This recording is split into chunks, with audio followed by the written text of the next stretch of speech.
Hey guys, just wanted to talk to you real quick about spinal injections.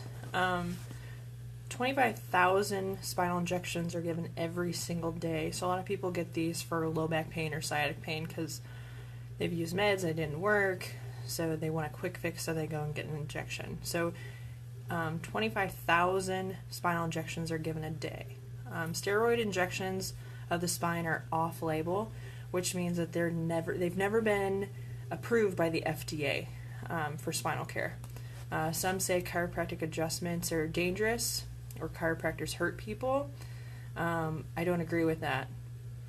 Did you know that over-the-counter meds like Aleve and ibuprofen and Advil cause 100,000 hospitalizations a year, and they also cause 3,000 deaths per year? So let's compare apples to apples here.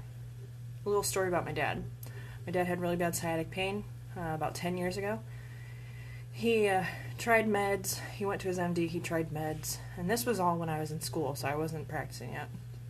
Meds didn't work for him, so they told him to go get a back injection. He went, got a lumbosacral epidural, so he got an injection at L5S1.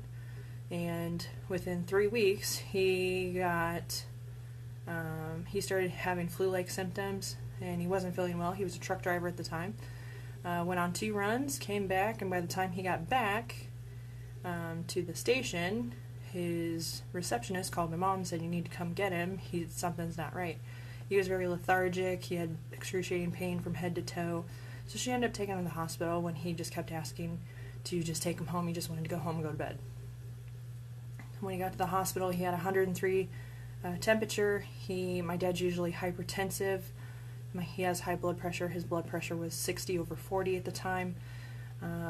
Again, lethargic, pain head to toe. Long story short, he ended up getting septic shock or septicemia, which means he had a strep infection in his blood, which the only way you can contract that is through a puncture wound.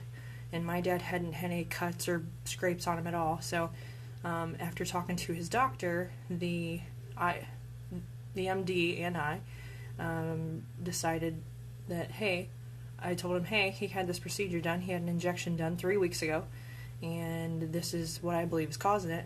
He agreed. Long story short, my dad was hospitalized for 3 days, and we almost lost him. He almost died.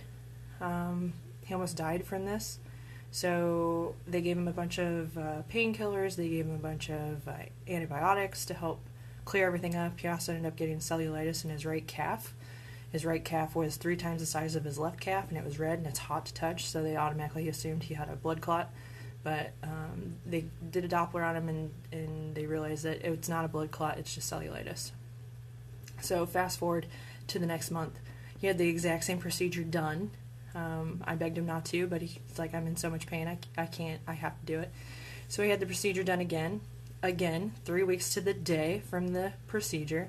He had the same symptoms that he had the previous month. He had the fever, he had the flu-like symptoms, his blood pressure was way off. He went to the hospital immediately because he noticed the symptoms right away. And they told him, "It's the same thing. Did you have the same procedure done?" "Yeah." "Okay, this is the cause of it. We're done doing it." So, long story short, if my mom didn't take my dad to the hospital when she did, my dad would have died 10 years ago from having a back injection. So a lot of people say that chiropractic is really dangerous. I beg to differ.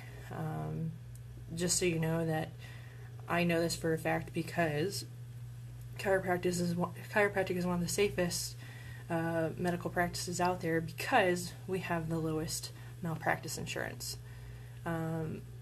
If you compare us to like OBs have a much higher malpractice insurance out of pocket that they have to pay for because they're very high risk professionals.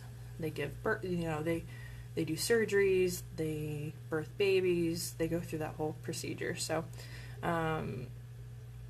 just so you know, chiropractors play a vital role in your health that nobody else can fulfill. So the next time a doctor wants to do a back injection, I'm not telling you not to do it. I'm just telling you to research before you actually do it and see what's in it and see what they do and how they do it.